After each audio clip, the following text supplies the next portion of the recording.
पर जैसे आप जमीन पर बैठकर कथा सुन रहे हो, वैसे ही अमरजीत सिंह जी भी, पदमजीत सिंह जी भी ऐसे ही आपके साथ में बैठकर जमीन पर ही कथा श्रवण करते हैं। कभी गुरु नानक देव जी की वाणी का स्मरण करें। लंगर चखने वाला चाहे बड़ा हो चाहे छोटा हो, उसका समर्पण गुरु की वाणी पर होना चाहिए। भजन करने वाला छोटा है कि बड़ा है, उसका समर्पण गुरु की वाणी पर होना चाहिए। एक संगत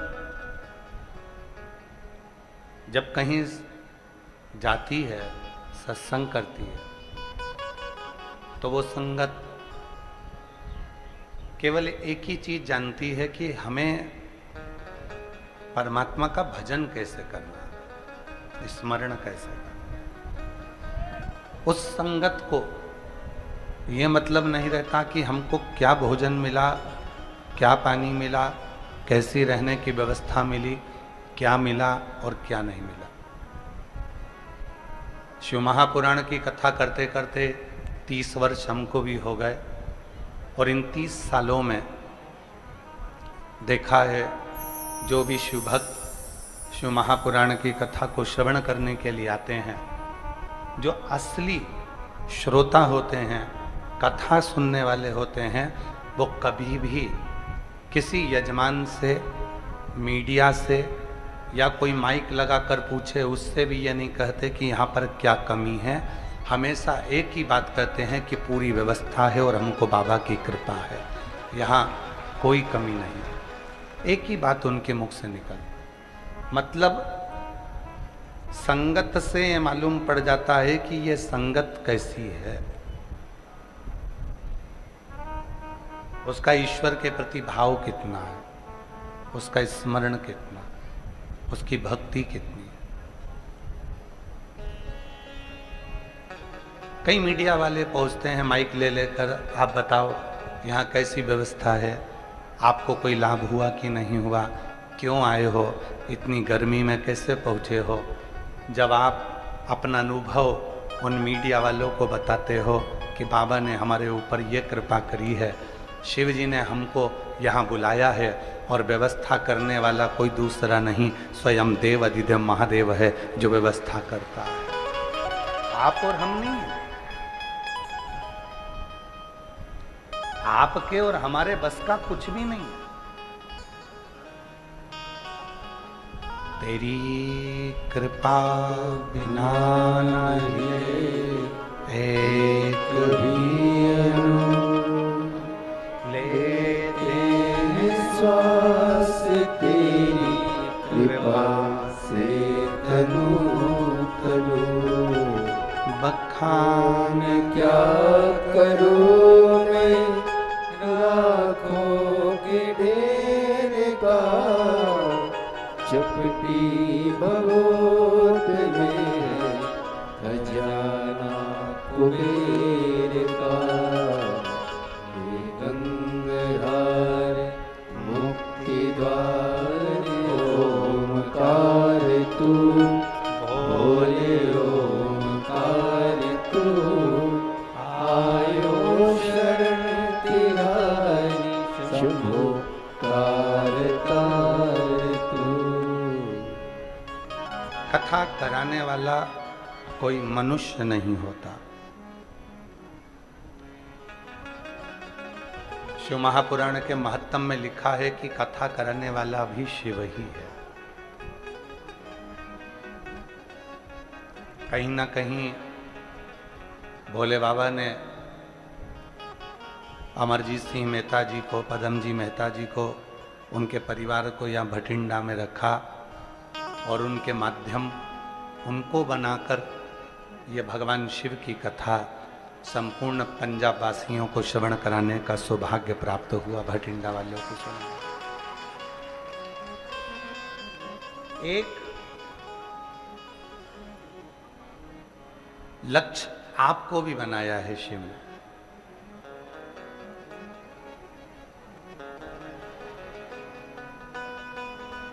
एक बीच का सूत्र आपको भी बनाया है शिव ने।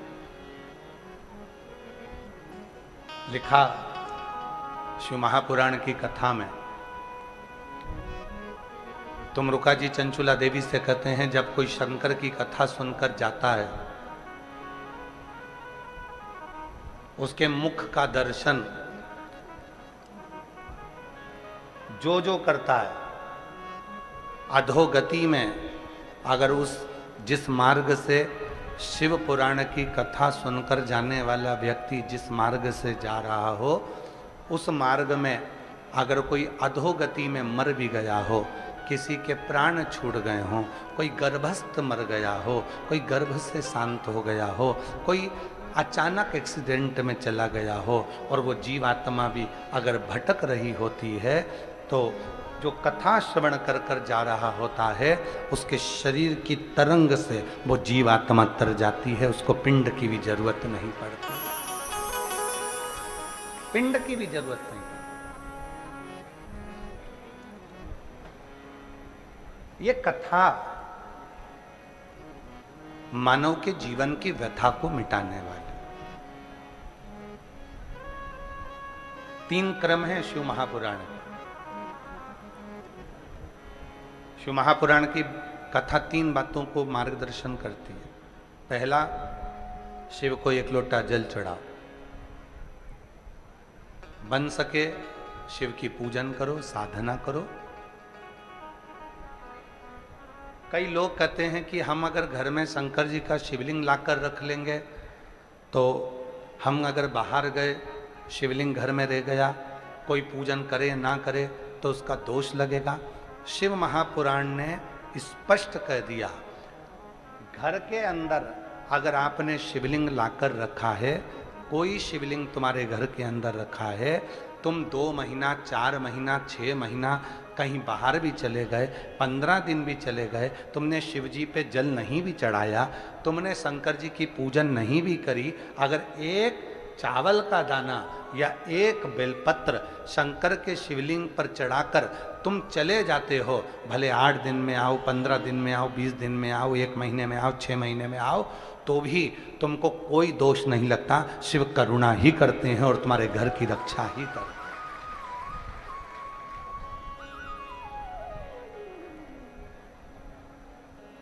शिव करुणा करते हैं, शिव रक्षा करते हैं।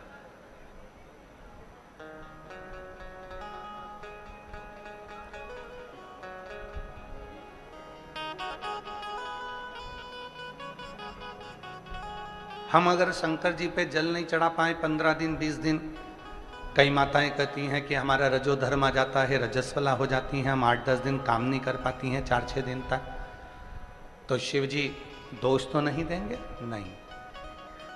आप जल चढ़ाए तो भी, ना चढ़ाए तो भी, वो शिव है। पिता कभी अपने बच्चों को अपशब्द नहीं कहता, और मान लो गुस्से में आकर अपशब्द कह भी देता है, तो पिता अंदर से उसको बद्दुआ नहीं देता, वो दुआ ही देता है कि जैसा भी है मेरा है।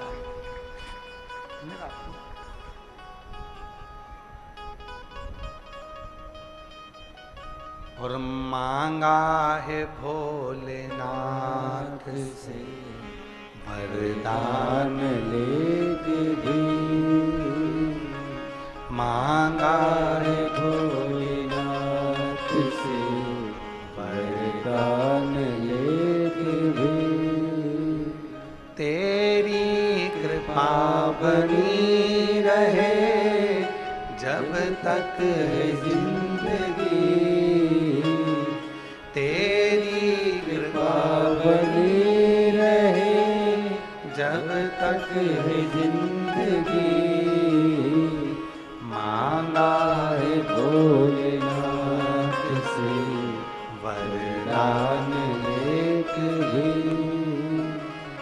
मांगा है भोलेनाथ से वरदान लेके भी, तेरी कृपा बनी रहे जब तक है जिंदगी, तेरी कृपा बनी है जिंदगी, मांगा है भोलेनाथ से वरदान एक ही, मांगा है भोलेनाथ से वरदान एक ही। एक वर चाहिए कि उसकी कृपा, उसकी करुणा, उसकी उदारता, उसकी दया बनी रहे। उसकी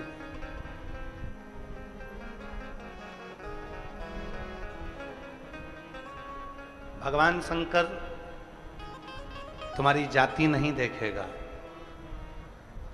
ब्राह्मण हो, क्षत्रिय हो, वैश्य हो, शूद्र हो। शिव जी तुम्हारा वर्ण नहीं देखेगा, शिव जी तुम्हारा शरीर नहीं देखेगा, शिव जी तुम्हारा धन और वैभव भी नहीं देखेगा, शिव जी तुम्हारी पूंजी और संपदा भी नहीं देखेगा। शिव अगर कुछ देखेगा तो निर्मल मन सो मोहि पावा, और मोहि छल छिद्र कपट ना भावा। केवल तुम्हारा हृदय मन, केवल मन ही देखे, केवल मन।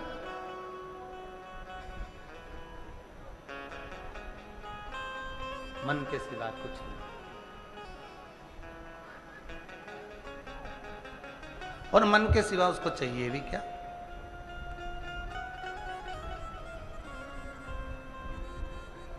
शिव महापुराण की कथा कहती है, एक लोटा जल, आवाज नहीं आई, जम के बोलो, एक लोटा जल, बोल बम का नारा है, श्री शिवाय।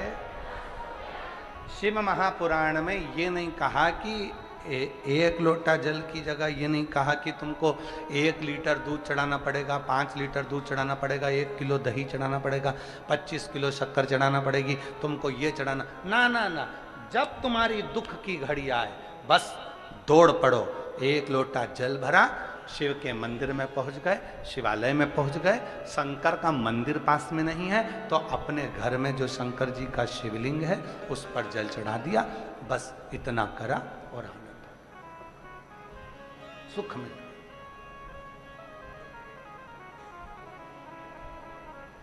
यहां शिव को बहुत आडंबर की जरूरत नहीं पड़ती, यहां शिव को बहुत दिखावे की जरूरत नहीं पड़ती। दौड़े, एक पत्र है, अच्छा है, देखो।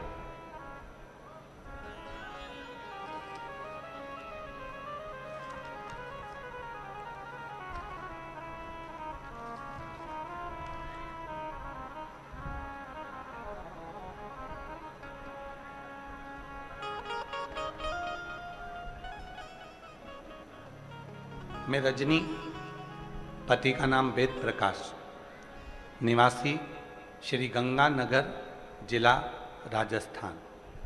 पत्र को एलईडी पर पढ़ सकते हो और कहीं बैठी हों तो हाथ हिला सकती हैं और आ सकती हैं। मैं रजनी, पति का नाम देव प्रकाश, निवासी श्री गंगानगर, जिला राजस्थान की हूँ। गुरुजी आप ही हैं, आ जाओ, आ जाइए। गुरुजी मैं क्या कहूँ, मेरे भोले बाबा का गुरुजी मेरी लड़की राधिका जी, जो केवल 7 साल की है, जो कि जन्म टाइम से डॉक्टर ने लीवर खराब बता दिया था। धीरे धीरे गुरुजी डॉक्टर ने मेरी लड़की को, जब वो बड़ी होती चली गई तो उसका लीवर और खराब हो गया। आखिरी में डॉक्टर ने खाना पीना सब मना कर दिया था। पिछले साल डॉक्टर ने ऑपरेशन का बोल दिया था, पर डॉक्टर का बोलना था लीवर का ऑपरेशन अगर इस लड़की का हो रहा है तो इसकी जो बच्चेदानी है वो भी निकालना ही पड़ेगी, क्योंकि लीवर पूरा सड़ चुका, खराब हो चुका, इसकी बच्चेदानी तक वो पहुंच गया। 7 साल की लड़की का अगर मैं बच्चादानी निकलवा दूं तो आने वाले समय में फिर इसका विवाह कैसे हो। गुरुदेव मन में बहुत दुख हुआ।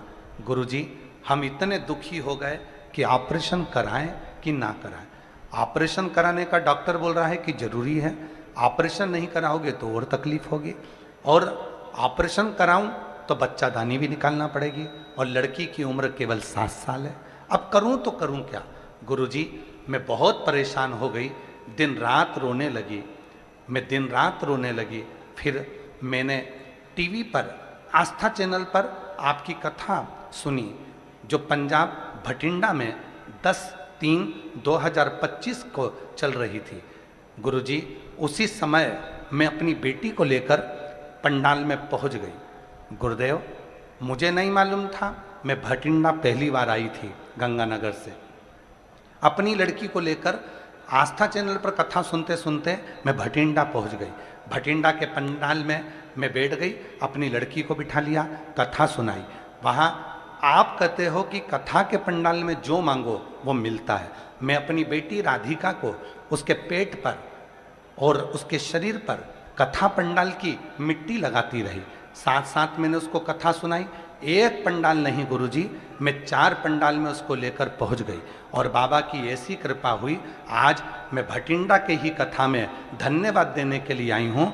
डॉक्टर ने कह दिया लीवर काम करने लगा, अब ऑपरेशन की जरूरत नहीं है, मेरी बेटी पूरी ठीक हो गई है। गुरुदेव आज मैं बाबा को धन्यवाद देने के लिए आई हूँ, सारी रिपोर्ट नॉर्मल आ गई। अब मेरी बेटी का न बच्चेदानी निकालना है, न ऑपरेशन करना है, और लीवर भी काम करने लगा। मैं प्रणाम करती हूँ।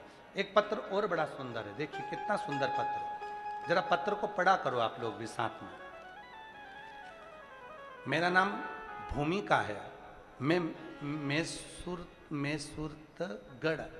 मैसूरतगढ़ के जिला गंगानगर से हूँ। कहीं बैठी हूँ तो हाथ हिला सकती हैं। मेरा नाम भूमिका है, मैं सूरतगढ़ के जिला गंगानगर से आई हूँ। कहीं बैठी हूँ तो आ सकती हैं। गुरुजी एक लोटे जल का मैं महिमा का क्या गुणगान करूँ। मुझे लंबे समय से सोरायसिस की बीमारी थी। मैंने 2025 में सिरसा की कथा पंडाल में सुनी, उसके बाद में सीहोर गई, वहाँ जाकर कंकर शंकर का पूजन किया और कंकर शंकर घर लेकर आई। सीहोर का रुद्राक्ष गलाकर शिव पर जल चढ़ाया और स्वयं को लगाया। 40 दिन तक लगातार शंकर पर जल चढ़ाती रुद्राक्ष का, और वो अपने शरीर पर लगा लेती। गुरुजी मैं नहीं जानती थी कि मेरी जिंदगी में इतने सालों से सोरायसिस की बीमारी थी। डॉक्टर तो कह रहा था कि ये बीमारी मरते दम तक रहेगी, शरीर ठीक नहीं होगा। दवाई खाते खाते कई सालों हो गए, पर सोरायसिस की बीमारी ठीक नहीं हुई, और केवल 40 दिन निकले गुरुजी, और बाबा की कृपा से आज मैं पूरी ठीक होकर बाबा को प्रणाम करने भटिंडा आई हूँ, यहाँ प्रणाम करने आई हूँ। मेरा नाम भूमिका है, मैं सूरतगढ़ के जिला गंगानगर से आई हूँ। कहीं बैठी हूँ तो आ सकती हैं। शिव तत्व किसको कहते हैं?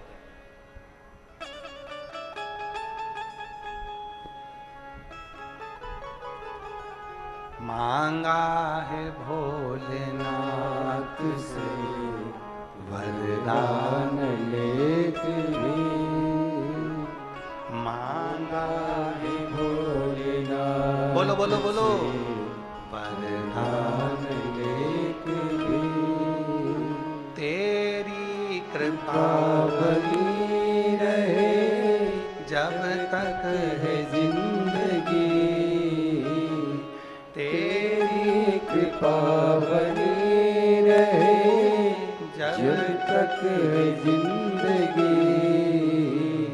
मांगा है भोलेनाथ से वरदान लेते हुए, मांगा है भोलेनाथ से वरदान लेते हुए।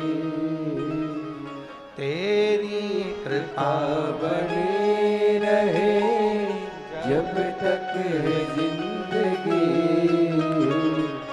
तेरी कृपा बनी रहे जब तक है जिंदगी। मांगा है भोलेनाथ से वरदान लेते हुए, मांगा है भोलेनाथ से वरदान लेते हुए। ऐसे दया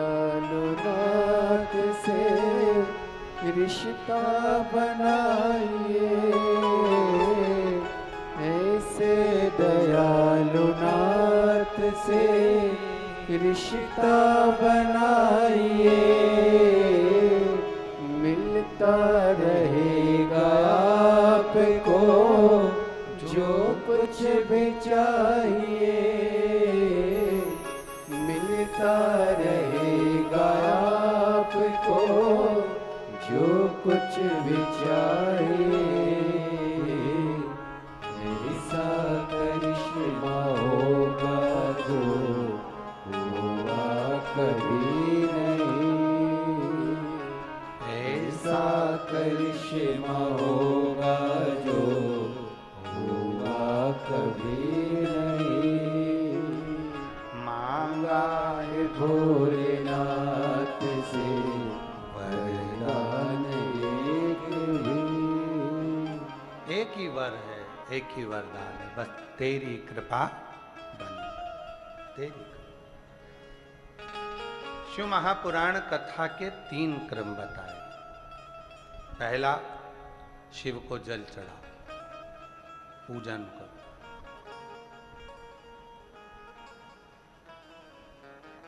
पूजन कैसे होती है? वस्तु से कि मन से? जम के बोलो जरा। मन से। कोई तुमसे कह दे इतना किलो तो दही लाना ही था, तभी शिव जी प्रसन्न होंगे, तो कह देना सियोर वाला बाबा बोला है, 1 बूंद गंगा का जल और 1 बूंद देसी गाय का दूध अगर शिव पर चढ़ जाए तो शिव करुणा करना प्रारंभ कर देते हैं। फिर वो बोले गंगा का जल कहाँ है, तो उसको उत्तर देना मेरे घर का जल लाई हूं, 1 लोटा। शिव के मस्तक पर चढ़कर भगवान नारायण के चरण का जल गंगा जल बन जाता है, तो मेरे घर से लाया हुआ जल जब शिव पर चढ़ेगा तो वो भी गंगा जल ही बन जाएगा। भगवान नारायण के चरण का जल जब शिव की जटा में आया तो गंगा जल बन गया। तो मेरे भी घर का जल आएगा, शिव को चढ़ेगा तो वो भी तो गंगा जल बन जाएगा, वो भी तो गंगा जल। कई लोग जो विरोध करने वाले होते हैं, जो कथा की बातों को काटने वाले होते हैं, वो वीडियो बना बना के डालते हैं कि शिव जी पे चढ़ा हुआ जल मत पीना, तो फिर लिख कर जाना कि मरते समय गंगा जल भी मत पीना, क्योंकि वो भी तो शिव जी पे चढ़ा हुआ है। जो लोग कहते हैं शिव जी पे चढ़ा हुआ जल मत पीना, नहीं तो ये पाप लग जाएगा, दोष लग जाएगा। अरे भाई, तो फिर लिख दे गंगा जल भी शंकर जी पे चढ़ा हुआ है, मरते समय पिला मत देना। जो ऐसा बोलते हैं उनको, गंगा जल भी तो शिव पे चढ़ा हुआ है। अगर हम भगवान शंकर पर चढ़े हुए जल को पीते हैं तो 3 कायिक, वाचिक, मानसिक 3 पापों से मुक्त हो जाते हैं और शिव की शरणागति हमको प्राप्त हो जाती है।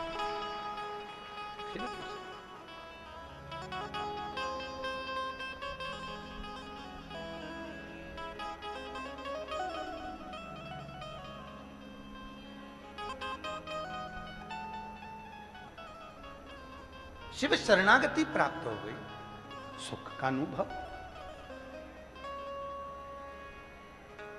1 लोटे जल का जो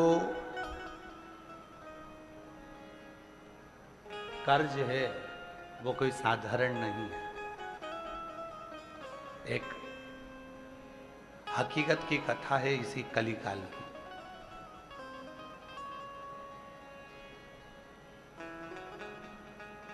इसी कलिकाल 1935 ईस्वी की कथा,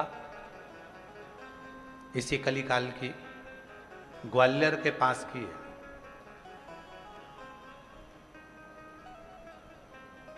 गीता प्रेस गोरखपुर के अंक में यह कथा लिखी है और बड़ी सुंदर कथा थी। एक डाकू था जिसका नाम परशुराम था। डाकू का नाम था परशुराम।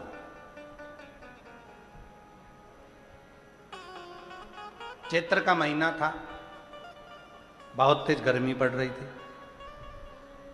जंगल में भ्रमण कर रहा था।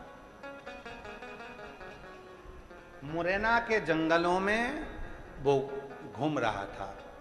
उसके साथ के जितने भी डाकू थे वो इधर उधर पानी को ढूंढने के लिए चले गए थे। उसको भी प्यास लग रही थी। 2 दिन से वो मुरैना के जंगल में, ग्वालियर के जंगलों में घूमता रहा, पानी नहीं मिला। ढूंढ ढूंढ के थक गया, पानी नहीं मिल रहा। पानी मिल ही नहीं रहा। क्यों बढ़ा रहे हो? पानी नहीं मिला। मुरैना के जंगलों में वो ढूंढ ढूंढ कर थक गया, पानी नहीं मिला, जल नहीं, जल मिल ही नहीं रहा। आखिरी में परशुराम डाकू ने विचार कर लिया कि अब तो मुझे मरना है, क्योंकि प्यास आदमी को फिर जल ना मिले तो वो मर गए। व्यक्ति को भोजन नहीं मिले ना 4-6 महीने तक, वो नहीं मरेगा। पर अगर व्यक्ति को पानी ना मिले तो उसके प्राण छूट जाए। जल बहुत जरूरी, क्योंकि ये शरीर और ये पृथ्वी पूरी जल से पूरी।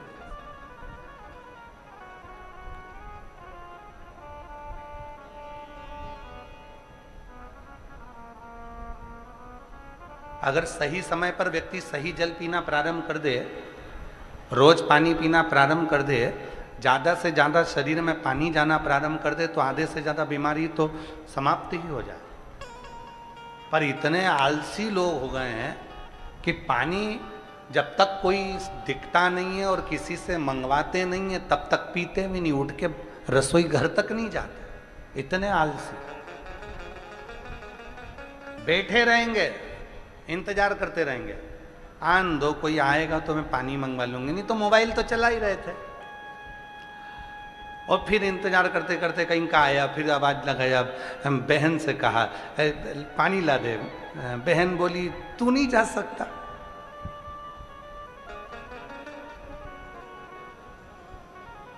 अच्छा, दुनिया की सबसे अच्छी लड़ाई बहन भाई की लड़ाई है। दुनिया की सबसे अच्छी लड़ाई।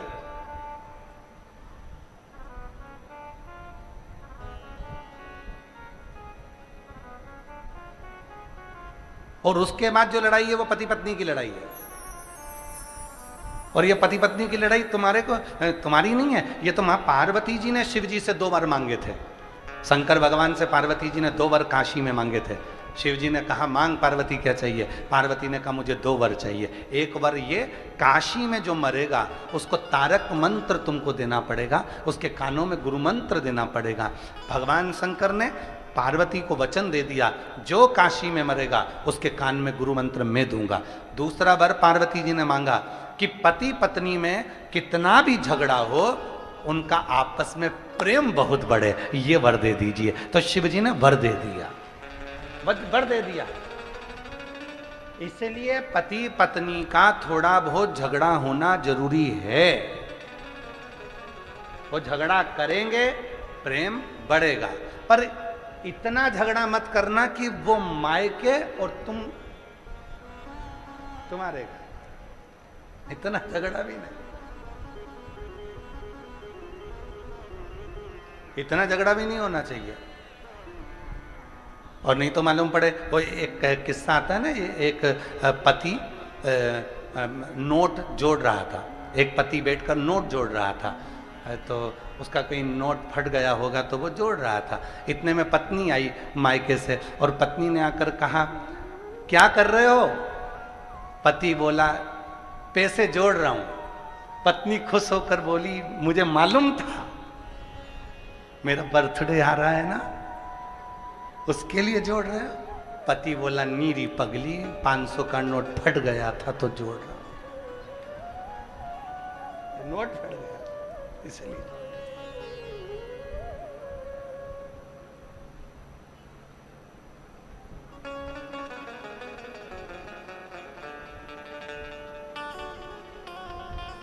दुनिया की सबसे अच्छी लड़ाई है बहन भाई की लड़ाई, खूब जोरदार लड़ेंगे, झगड़ेंगे, रोएंगे, एक होएंगे, बाद में दोनों फिर झगड़ा करेंगे, फिर लड़ेंगे, फिर। पर ये कब तक लड़ते हैं? जब तक विवाह शादी नहीं होते, कुंवारे हैं तब तक लड़ते हैं, और विवाह के बाद में फिर दोनों झगड़ा करने वाली बात को याद कर कर अपने उस याद में कभी कभी आंसू भी आ जाते हैं, कभी कभी।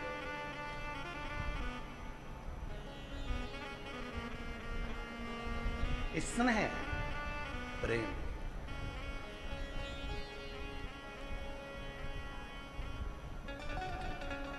और यही वात्सल्यता है, यही स्नेह है। पानी परशुराम डाकू को नहीं मिला, हताश हो गया। नहीं,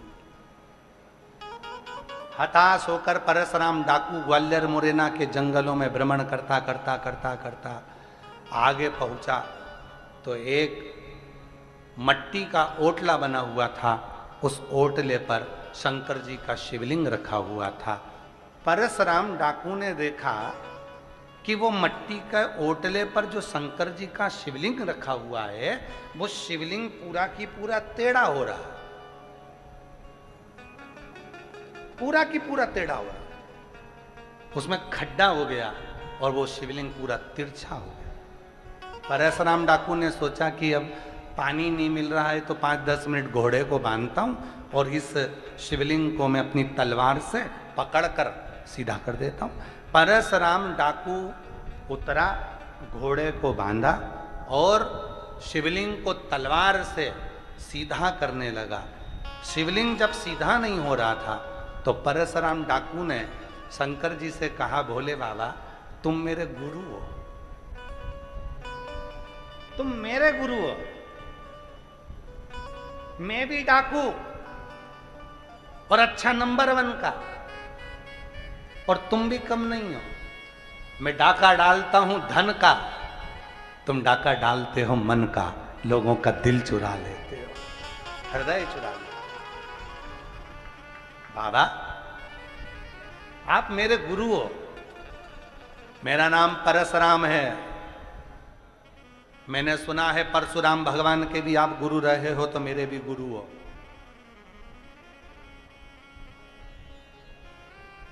पर बाबा शिवलिंग तो मैं सीधा कर दूंगा, बस बात इतनी सी है कि 2 दिन से प्यासा हूं, पानी नहीं मिला, कहीं जल नहीं मिला, जल प्राप्त नहीं। कितनी सुंदर कथा है, थोड़ा सावधानी से सुनना। हम हमेशा कथा में कहते हैं कि कथा के पंडाल में आना तो कितनी पानी की बोतल लाना? जम जम के बोलो, 2 पानी की बोतल लाना। क्यों कहते हैं? एक पानी की बोतल अपने लिए और एक पानी की बोतल अपनी अड़ोसन, पड़ोसन, पीछे वाली धड़ोसन।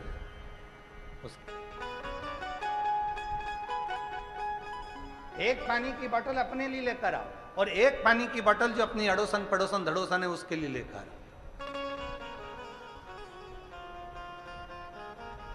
पानी का कर्ज एक ऐसा कर्ज होता है कि उस कर्ज को चुकाने के लिए स्वयं परमात्मा को भी व्यवस्था करना पड़ती है। स्वयं परमात्मा, जब आप अपना जल, कल हम परसों के दिन हमारे अमरजीत सिंह जी मेहता जी को थोड़ा सा फीवर आया, बुखार आया, तो हम कथा कर कर जब पहुँचे तो हमने उनसे पूछा कि आपका बुखार वगैरह ठीक है? तो कहा गुरुजी बिल्कुल ठीक है और मैं कथा में आऊँगा, सुबह तो मैं होकर आया था, अभी वापस पहुँचूँगा। फिर कहा कि गुरुजी भंडारे में, लंगर में हम गए, लंगर में सब लोग बोले कि दाल प्रसाद बनना चाहिए, तो एक गाड़ी भरकर 5 तरह की दाल, 6 तरह की दाल लंगर में पहुंचाई। और ऐसा कैसे ही पिछले वर्ष भी हुआ था किसी एक ने कह दिया था कि अमरजीत जी यहाँ थोड़ी सी चाय व्यवस्था, तो इन्होंने एक ट्रक भर के चाय के कैरी बैग भेज दिए। तो वो चाय उन बता रही थी माता जी, कहने लगे 1.5 साल 1 साल तक वो चाय चाय चली, वही चाय। इसी को प्रेम कहते हैं और इसी को सेवा का भाव कहते हैं, इसी को सेवा।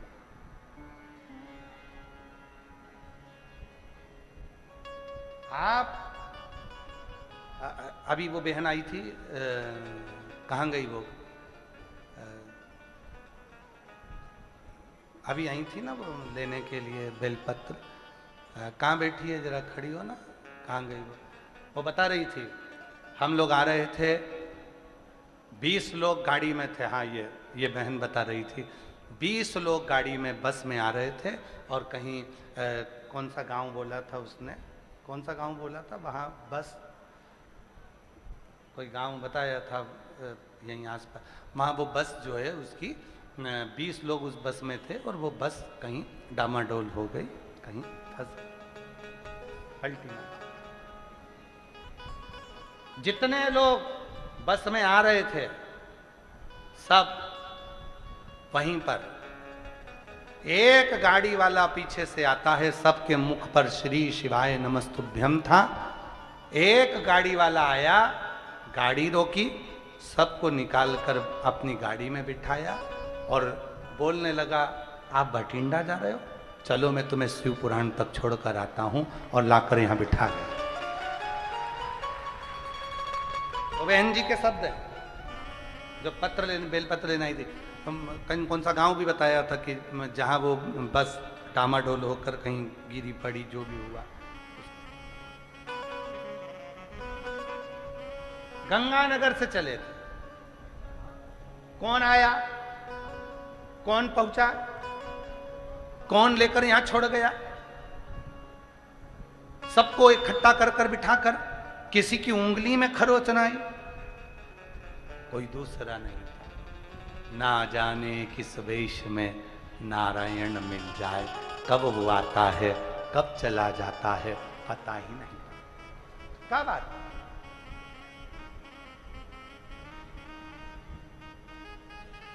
वो कब आएगा कब जाएगा किसी को नहीं मालूम। ये यहाँ बंसल जी बैठे हैं, वकील साहब बैठे हैं हमारे दिल्ली वाले, और बंसल जी भी बैठे हैं। इन लोगों के स्मरण में है, हम पहले कुछ साल पहले जब हरिद्वार कथा करे थे, जजमान छोटे रूप में कथा कराए थे हॉल में, तो कथा कराए थे, तो वहाँ कथा में आप लोगों में से भी शायद कोई ना कोई पहुँचा होगा। हरिद्वार जब कथा थी तो नीलकंठ दर्शन करने के लिए गए थे। काय बंसल जी सही है, तो नीलकंठ दर्शन करने के लिए गए थे।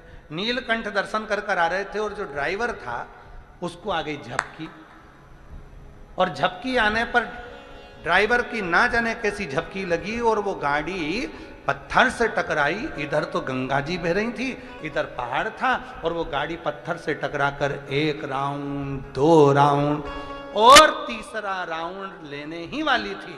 इतनी देर में वो 2 बार हिलकर वहीं गंगा के बिल्कुल पास में गिरने के पहले ही वो गाड़ी उल्टी की उल्टी रह गई। आशीष भी सब उसी में, और सुध नहीं क्या हुआ। एक पति पत्नी का जोड़ा आया, इतने सुंदर पति पत्नी, इतने सुंदर। पीली साड़ी एक मां पहनी हुई थी, पति एक सुंदर सा कुर्ता पहना हुआ था, मस्तक पर त्रिपुंड सफेद लगा हुआ था, पत्नी की नासिका पर से लेकर सिर तक त्रिपुंड लगा हुआ था, और बड़े सुंदर रुद्राक्ष की माला गले में डली थी, बड़ी सी नथनी थी, और वो माँ और वो पिता दोनों हाथ पकड़कर हमसे कहते हैं, लाओ हम तुम्हें बाहर निकाल देते हैं। बाहर निकालकर बिठाकर कहाँ चले जाते हैं पता ही नहीं।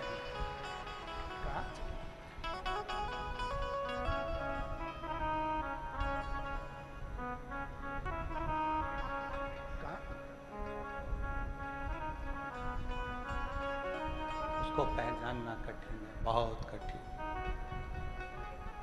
बहुत कठिन। नाम है तेरा तारणहारा, कब तेरा दर्शन होगा। जिसकी प्रतिमा इतनी सुंदर, वो कितना सुंदर होगा, वो कितना सुंदर होगा। नाम है तेरा तारणहारा, कब तेरा दर्शन होगा। जिनकी प्रतिमा इतनी सुंदर, वो कितना सुंदर होगा, वो कितना सुंदर होगा, वो कितना सुंदर होगा। पहचानना कठिन है कब शिव कृपा करते हैं, कैसे करुणा करते हैं, कैसे आते हैं, पता नहीं। पारस डाकू ने, परशुराम डाकू ने कह दिया, भोले बाबा बहुत प्यास लग रही है, मैं शिवलिंग सीधा कर देता हूं। जैसे ही शिवलिंग सीधा करा, एक बुढ़िया हाथ में लोटा पानी का, एक लोटा जल, उस पे कटोरी रखी मिठाई की, धीरे धीरे डंडा टेकती टेकती टेकती टेकती ओटले पर आकर बैठ गई। शंकर जी के ओटले पर आकर बैठी बुढ़िया।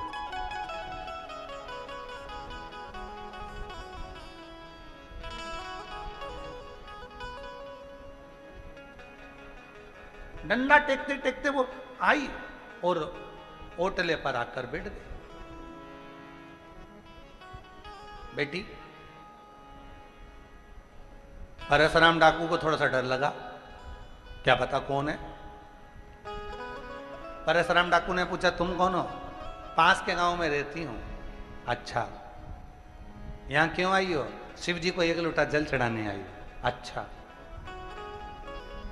इतनी दूर क्यों आई? वहीं गांव में क्यों नहीं चढ़ा लिया?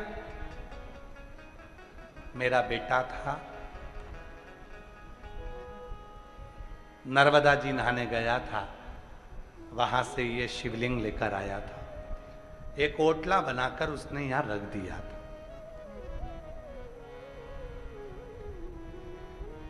वही आता था, पूजा करता था।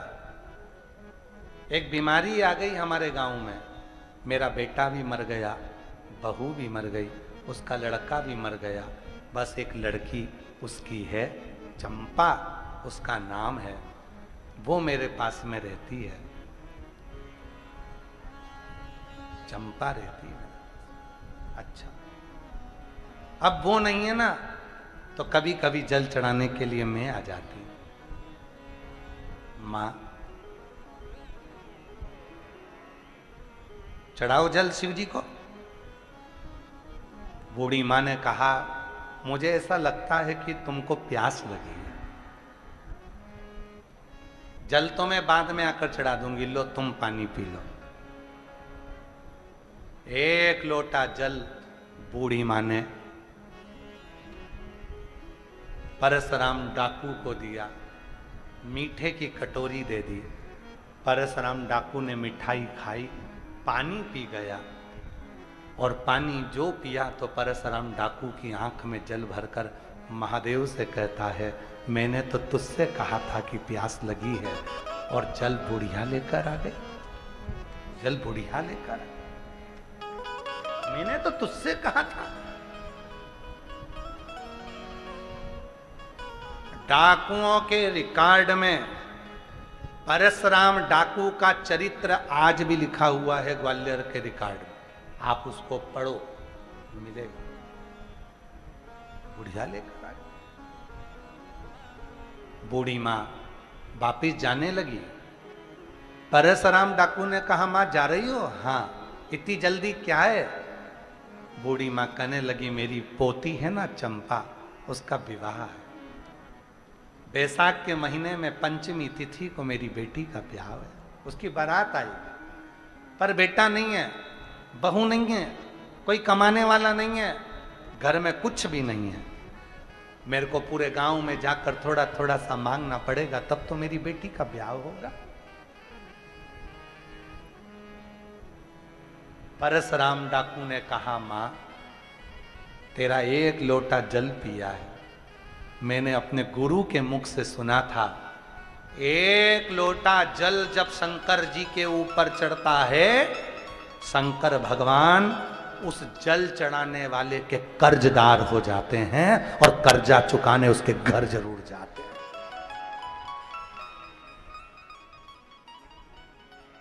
पहले हम लोग एक गलती करते थे, मंदिर में से पानी भरकर मंदिर में चढ़ाते थे। बोलो बोलो, सही है कि गलत है? मंदिर का ही लोटा, मंदिर का ही पानी मंदिर में शिव जी को चढ़ाते थे, तो शिव जी हमारे कर्जदार नहीं बनते थे। जब से हमने अपने घर का जल एक लोटा भरकर शिव जी को चढ़ाना प्रारंभ करा, शिव पुराण कहती है तुम्हारे घर का जल लेकर शिव कर्जदार हो जाते हैं तुम्हारे। इसलिए कहते हैं एक लोटा जल सारी समस्या का हल। तुम्हारे घर का जल शिव को मिलता है, शिव तुम्हारे कर्जदार होते हैं, तो तुम्हारा कर्जा चुकाने के लिए महादेव 3 महीने में तुम्हारे दरवाजे पर आकर तुम्हें सुख प्रदान करना प्रारंभ कर देंगे। सुख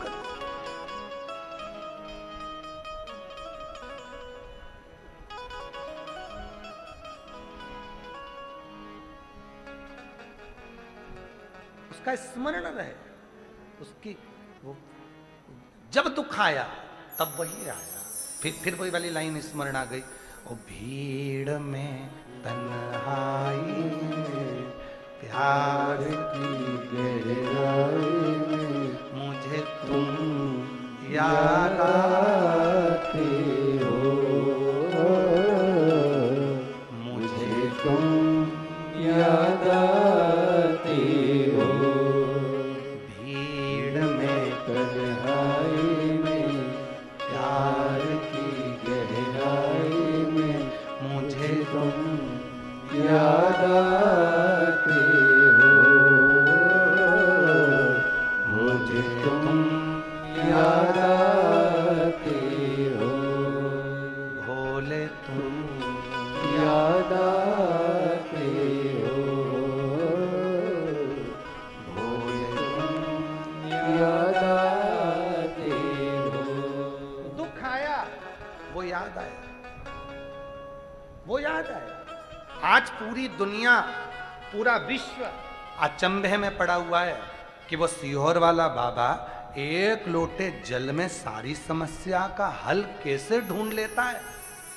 सीहोर वाला बाबा नहीं, ये हमारे शास्त्र कहते हैं, जब हम किसी के घर का एक गिलास पानी पीते हैं तो हम उसके कर्जा चुकाने के लिए हकदार बन जाते हैं। कर्जा तो तुम रोज शिव जी को एक लोटा जल दे रही हो, तो क्या शिव कर्जा नहीं चुकाएंगे?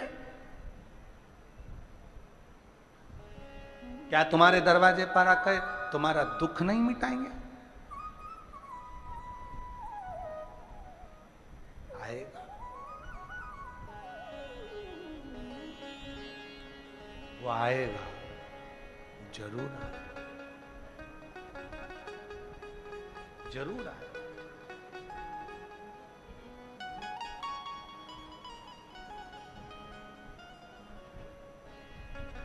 उससे बस निवेदन करना, महाराज चलो काशी चले ओ भोलेनाथ, चलो काशी चले ओ भोलेनाथ, चलो काशी चले ओ भोलेनाथ, चलो काशी चले ओ भोलेनाथ। मन ऐसी जगह ले चला रे, मन ऐसी जगह ले चला रे, मन ऐसी जगह ले चला रे, मन ऐसी जगह ले चला रे, जहाँ गंगा बहे ओ भोलेनाथ, जहाँ गंगा बहे भोलेनाथ। चलो काशी चले ओ भोलेनाथ, चलो काशी चले ओ भोलेनाथ। ओ भोलेनाथ, ओ भोलेनाथ, ओ भोलेनाथ, ओ भोलेनाथ, ओ भोलेनाथ, ओ भोलेनाथ, ओ भोलेनाथ, ओ भोलेनाथ। चलो काशी चले ओ भोलेनाथ, चलो काशी चले ओ भोलेनाथ। ओ काशी चले ओ भोलेनाथ, चलो काशी चले ओ भोलेनाथ। मन ऐसी जगह ले चला रे, मन ऐसी जगह ले चला रे, ओ मन ऐसी जगह ले चला रे, मन ऐसी जगह ले चला रे। ओ जहाँ गंगा बहे ओ भोलेनाथ, जहाँ गंगा बहे चैन ओ करो। भोलेनाथ। जहाँ गंगा बहे ओ भोलेनाथ। जहाँ गंगा बहे ओ भोलेनाथ। जहाँ गंगा बहे ओ भोलेनाथ, जहाँ गंगा बहे ओ भोलेनाथ। दोनों हाथों से ताली से बजा देते हैं।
जहाँ गंगा बहे वहाँ डुबकी लगे, जहाँ गंगा बहे वहाँ डुबकी लगे, जहाँ गंगा बहे वहाँ डुबकी लगे, जहाँ गंगा बहे वहाँ डुबकी लगे, जहाँ गंगा बहे वहाँ डुबकी लगे, जहाँ गंगा बहे वहाँ डुबकी लगे, जहाँ गंगा बहे वहाँ डुबकी लगे, जहाँ गंगा बहे वहाँ डुबकी लगे।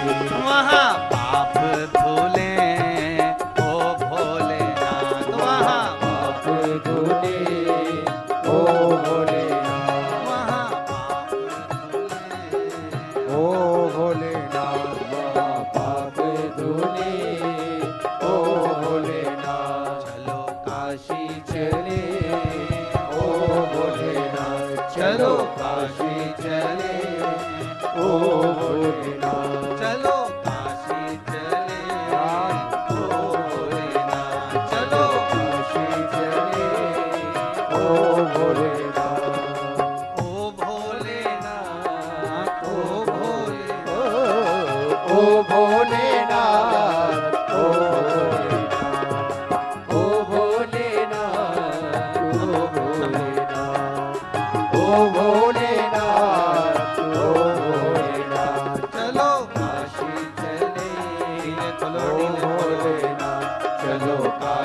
चले ओ भोलेनाथ। शंभो शंभो, डीले खोलो डीले, और तबला ढोलक बढ़ाओ। राधे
डुबकी लगे, जहाँ गंगा बहे वहाँ डुबकी लगे, जहाँ गंगा बहे वहाँ डुबकी लगे, जहाँ गंगा बहे वहाँ डुबकी लगे, जहाँ गंगा बहे वहाँ डुबकी लगे, जहाँ गंगा बहे वहाँ डुबकी लगे, जहाँ गंगा बहे वहाँ डुबकी लगे, जहाँ गंगा बहे वहाँ डुबकी लगे, जहाँ गंगा बहे वहाँ डुबकी लगे,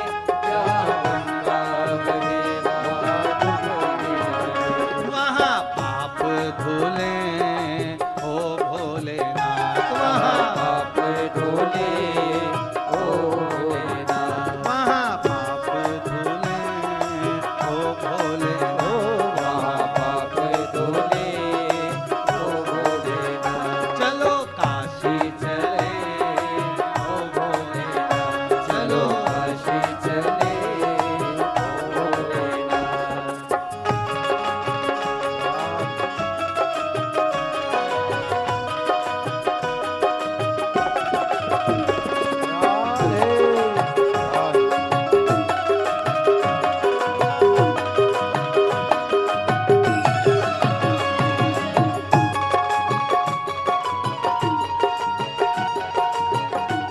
शंभो शंभो शंभो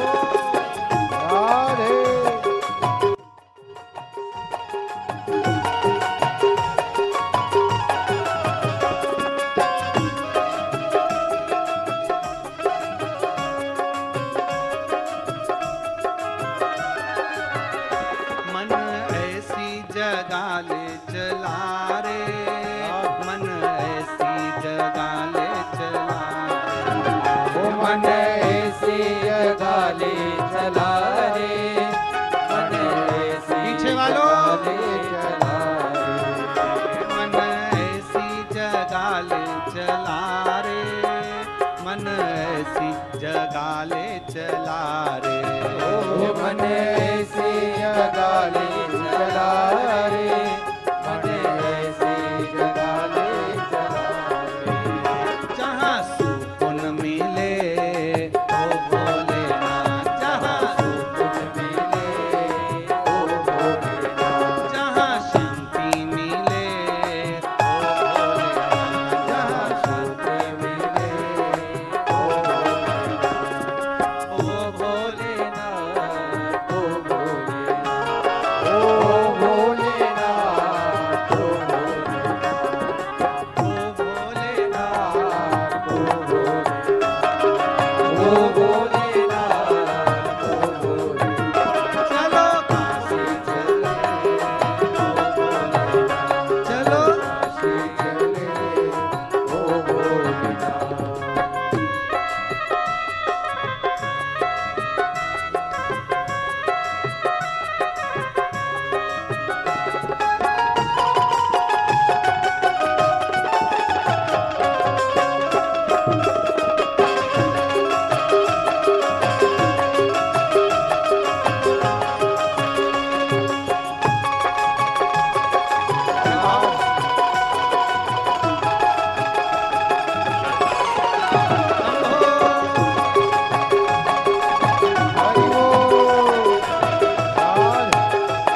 सुख मिले वहाँ भोले। जहाँ शांति मिले वहाँ सब कुछ मिले, जहाँ शांति मिले वहाँ सब कुछ मिले, जहाँ शांति मिले वहाँ शांति मिले, जहाँ शांति मिले वहाँ सब कुछ मिले। जहाँ शांति मिले वहाँ सब कुछ मिले, जहाँ शांति मिले वहाँ सब कुछ मिले, जहाँ शांति मिले वहाँ सब कुछ मिले, जहाँ शांति मिले वहाँ सब कुछ मिले। चलो काशी चले चलो काशी चले ओ भोलेनाथ। चलो काशी चले ओ भोलेनाथ, चलो काशी चले ओ भोलेनाथ। ओ भोलेनाथ,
जहाँ जगह मिले वहाँ बैठकर बाबा को अपने मन का भाव कहिए, प्रार्थना करिए, निवेदन करिए, विनती करिए, शिव जी से अपने मन का भाव कहिए। ये कथा जो चल रही है बठिंडा पंजाब में, आज कथा का पंचम दिवस, 5वां दिन। कल कथा का 6ठा दिवस रहेगा। क्या कहते हैं कल के दिन को? कथा की शिवरात्रि। कल शिव भक्त कथा को श्रवण करने के लिए आते हैं। कल कथा का समय यही 2 बजे से 5 बजे तक ही रहेगा और परसों सुबह 8 बजे से 11 बजे तक कथा हो जाएगी और विराम हो जाएगी। ये कथा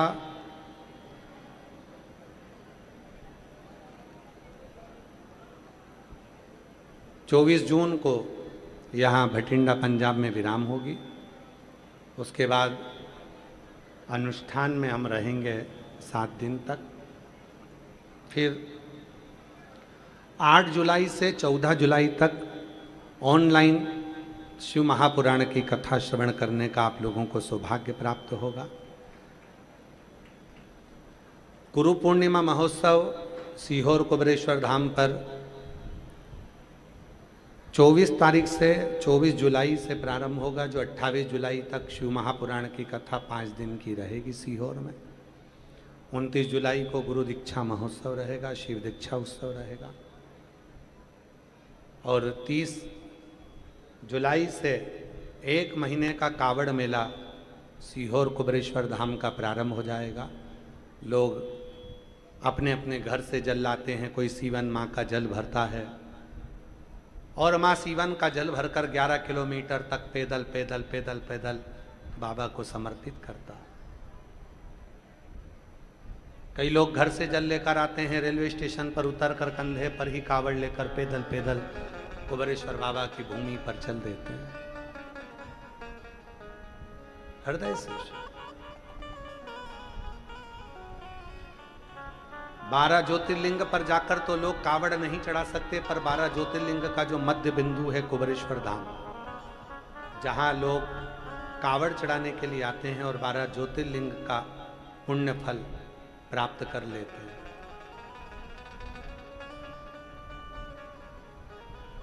जो प्रदोष की कावड़ है वो 25 अगस्त मंगलवार की पड़ेगी, भौम प्रदोष की, जिस दिन बाबा की प्रदोष की कावड़ जो भराती है उसको भरेंगे।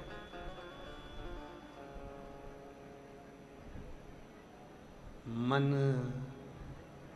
सीहोर चलो ओ मन सीहोर चलो ओ मन सीहोर चले ओ मन सीहोर चले ओ।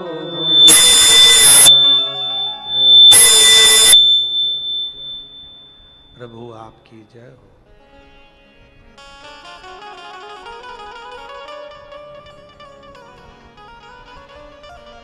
बड़ी कृपा है। हृदय से बाबा को अपने मन का भाव कहेंगे, प्रार्थना करेंगे, विनय करेंगे, निवेदन करेंगे, विनती करेंगे।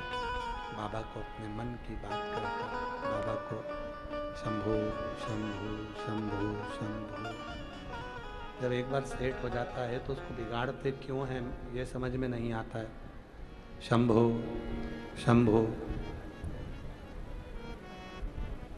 हृदय से बाबा को प्रार्थना करिए, विनय करिए, निवेदन करिए, अपने मन की बात बाबा को कहिएगा, प्रार्थना करिए। सभी लोग साथ में बाबा को अपने मन का भाव करें।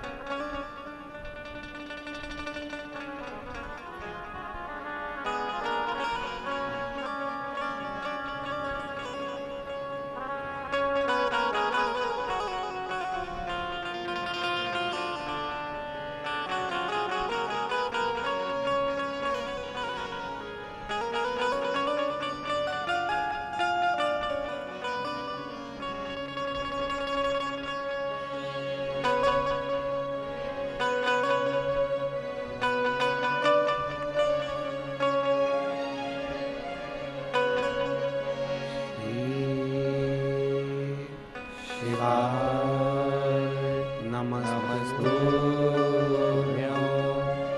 श्री शिवाय नमस्तुभ्यं श्री शिवाय नमस्तुभ्यं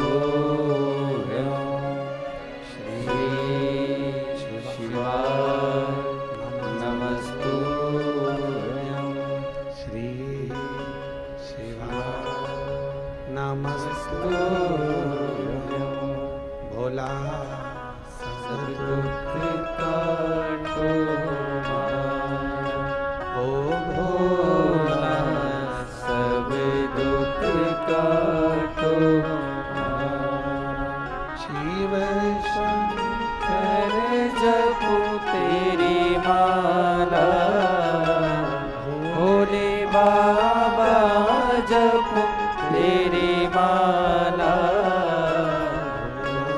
सब दुख काटो हमारा भोला सब दुख काटो हमारा वेश है मंगल मंगलकारी वेश है मंगल मंगलकारी शमशान वासी हमारा शमशान वासी हमारा भोला सब दुख काटो हमारा भोला सब दुख काटो हमारा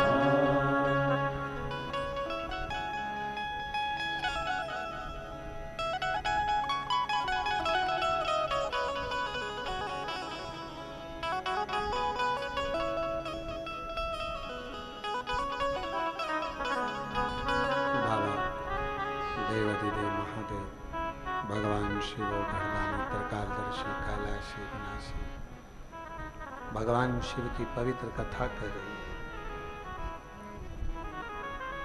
परशुराम डाकू ने पूछा,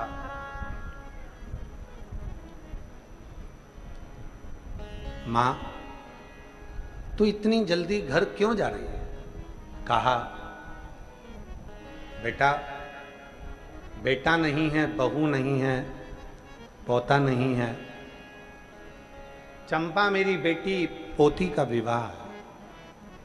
घर में अन्न का दाना नहीं है।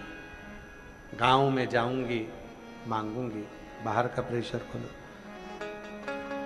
जाऊंगी मांगूंगी, तब थोड़ा सा भाग मिलेगा और मैं बेटी का विवाह करूंगा।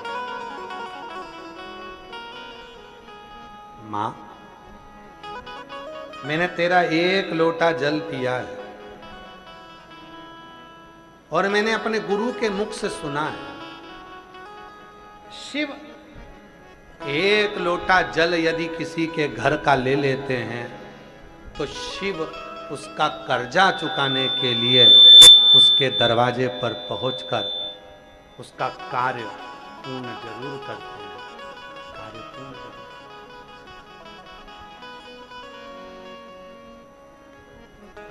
मैंने भी तो तुम्हारे घर का एक लोटा जल लिया, मैंने भी तो तुम्हारे घर का एक लोटा जल पिया, तो मेरा भी तो फर्ज बनता है, मेरा भी तो फर्ज है कि मैं तुम्हारे यहाँ आऊँ। ये मेरा भी तो फर्ज है।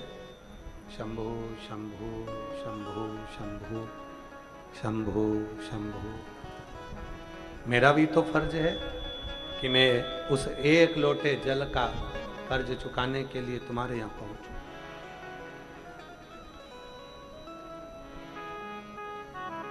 मां अब तू बेटी का विवाह कर। देखिएगा जरा,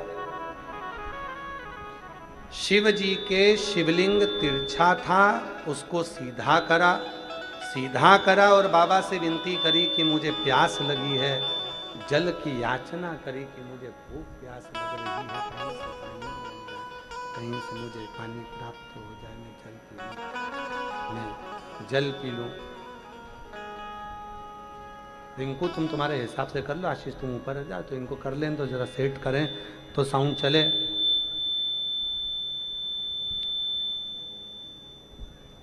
शंभो शंभो शंभो।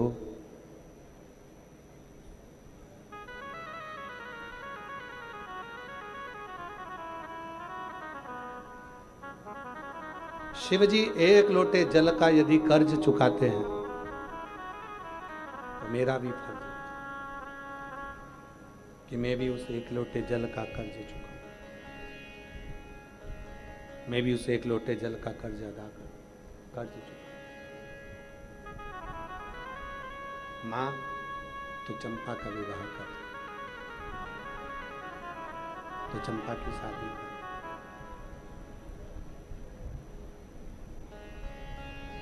और चंपा का विवाह मातू कर। शंभो शंभो शंभो शंभो शंभो शंभो शंभो शंभो शंभो।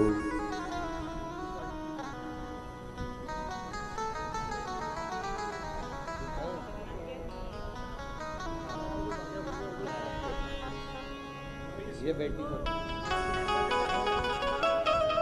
सराय से। अच्छा अच्छा ठीक है आराम से।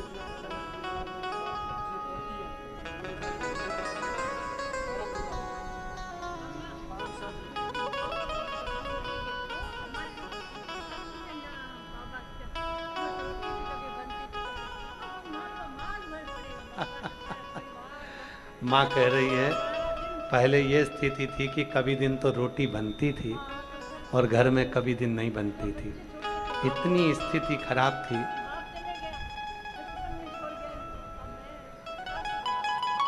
इतनी स्थिति खराब थी कि कुछ भी नहीं था, पर अब बाबा की कृपा से मालो माल हो गए।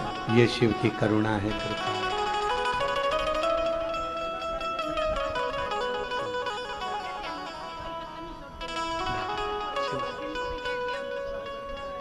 तेरी कृपा का क्या है भरोसा, कब किस पर जरा सी हम पर कर दो, जरा सी हम पर कर दो। तेरी कृपा का क्या है भरोसा, कब किस पर हो जाए, जरा सी हम पर कर दो, जरा सी हम पर कर दो। जिस पर भी हो गई तेरी कृपा करुणा, हो भवे पार हुआ, भवे पार हुआ। आप ही हो चाहे जितना, उसका भी बाबा उद्धार हुआ, उद्धार हुआ। गिद्ध जान कणिका जैसे तेरे मन को भाई, जरा सी हम पर कर दो, जरा सी हम पर कर दो। तेरी कृपा का क्या है भरोसा, कब किस पर हो जाए, जरा सी हम पर कर दो, जरा सी हम पर कर दो। शिव ऐसा ही है। परशुराम डाकू ने मन में विचार किया, माँ तू रुक जा, थोड़ा ठहर जा। माँ शिवजी पे जल चढ़ता है तो उस जल का कर्ज शिव अदा करते हैं, और मैंने तेरे यहाँ का एक लोटा जल पिया है तो अब कर्ज मैं अदा कर, तो चिंता ना कर। चंपा का विवाह तू कर। बैसाख की पंचमी के दिन कन्यादान करने के लिए ये परशुराम एक लोटे जल का कर्ज चुकाने के लिए तेरे यहां आएगा और विवाह कर कर जा।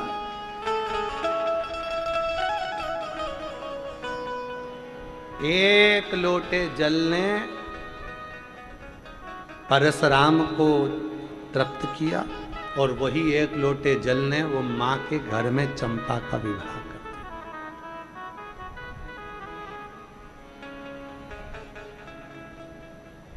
ग्वालियर संभाग में परशुराम डाकू की लिस्ट को पढ़ना,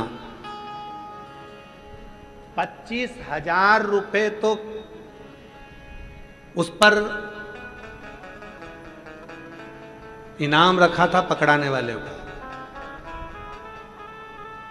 और 5,000 रुपए अलग से इनाम था पुलिस की ओर से पकड़ाने वाले। 30,000 रुपए इनाम था परशुराम डाकू पर, 30,000। और जब 30,000 रुपए इनाम परशुराम डाकू पर था, 30,000 रुपए का इनाम परशुराम डाकू पर बना हुआ था, बूढ़ी माँ घर आई। चंपा ने कहा, माँ, दादी, आज तो तू बड़ी लेट हो गई आने में, बहुत देर हो गई तुझे आने में। क्या बात है दादी? दादी ने पूरी कथा सुना दी कि मैं जल चढ़ाने गई थी शिव जी को, वहां एक डाकू मिल गया था जिसका नाम परशुराम था। जल पिया, वचन दिया कि बैसाख की पंचमी को चंपा का कन्यादान करने में आऊंगा, तू शादी की तैयारी कर, बाकी के सब में निपट लो। हो ये बात कन्या को, बेटी को कही। बेटी ने बात सुनी तो दूसरे ने सुन ली, दूसरे ने तीसरे ने सुन ली, तीसरे ने चौथे ने सुन ली, चौथे से पांचवें ने सुन ली। जगह जगह सब लोगों ने बात को सुना, प्रारंभ करा, शंभो शंभो शंभो शंभो शंभो शंभो शंभो शंभो शंभो शंभो शंभो शंभो शंभो शंभो। बेटी से बात कही थी, वो बात दूसरों ने सुनी। सुनते सुनते सुनते सुनते सुनते सुनते वो बात पूरे नगर में, सारे गांव में पहुंच गए। सारे गांव में वो बात पहुंच। गांव का जो मुखिया था, उस गांव के मुखिया के पास में भी खबर पहुंच गई, और मुखिया मन में सोचा, 30,000 रुपए का इनाम मुझे मिल जाएगा यदि मैं परशुराम को पकड़ा दूंगा तो। जाकर खबर कर दी थाने में, परशुराम डाकू आएगा बैसाख की पंचमी को, चंपा का कन्यादान करने के लिए वचन दिया है उसने। पुलिस वालों ने कपड़े चेंज करे, वस्त्र चेंज करे, बैसाख की पंचमी के एक दिन पहले पूरे गांव को घेर लिया, छावनी बना दी। परशुराम डाकू आता, उसके पहले परशुराम डाकू ने गाड़ियों में भर भर कर अनाज भेज दिया। एक गाड़ी में कपड़े भेज दिए, एक गाड़ी में फल भेज दिए, एक गाड़ी में सब्जी भेज दी। गला पकड़ रहा है रिंकू बहुत तेज। एक गाड़ी में फल भेज दिए, एक गाड़ी में कपड़े भेज दिए, एक गाड़ी में सब्जी भेज दी। पूरा सामान भर भर कर भेजा गया।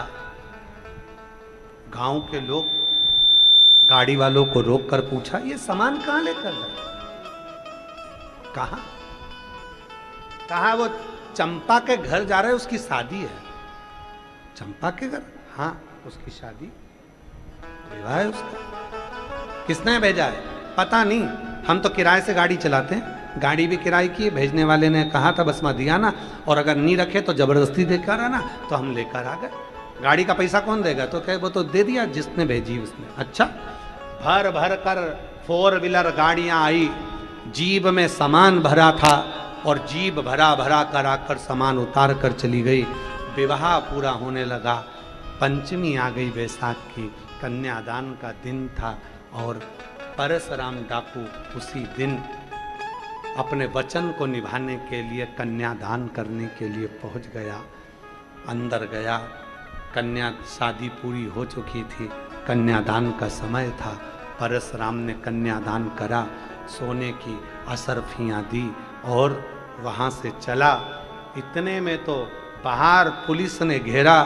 परशुराम ने हाथ जोड़कर कहा कि वो बेटी का विवाह है, इस मंडप को खराब मत करो, गांव के बाहर चलते हैं, वहां देखा जाए।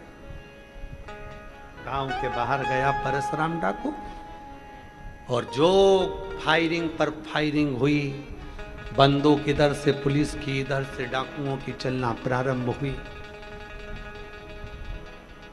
आखिरी में परशुराम डाकू उसी शिव जी के ओटले के सामने खड़े होकर अपने आप को समर्पण करता है पुलिस को। अपने इस शिव के एक लोटे जल में, इस शंकर के एक लोटे जल में, भगवान शंकर के एक लोटे जल में मेरी जिंदगी को बदल दिया। भगवान शंकर के एक लोटे जल ने मेरे जीवन को बदल दिया। मेरा ये जीवन अब मैं समर्पित करता हूं, समर्पण करता हूं,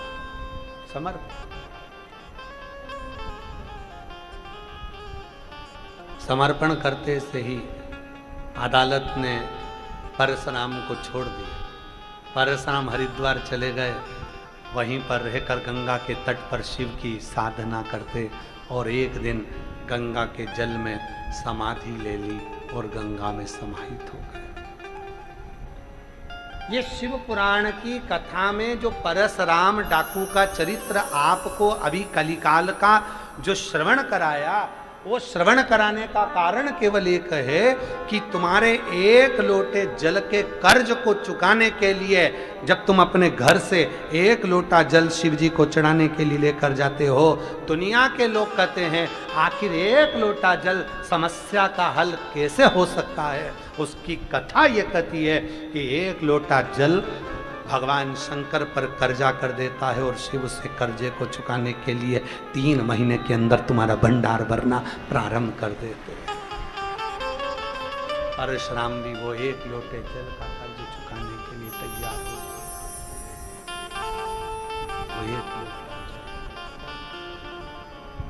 और जो जैसी भावना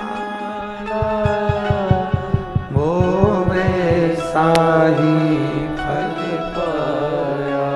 नहीं खाली उसे लौटाया, वो मन ही मन हर्षाया और कर दिया माला बाद काशी वाले, लुटा दिया भंडार काशी वाले। वो क्या करता है, कैसे करता है और कैसे करुणा करता है, ये उसी के ऊपर निर्भर करता है। एक पत्र है, अच्छा है, देखिए अच्छा पत्र है।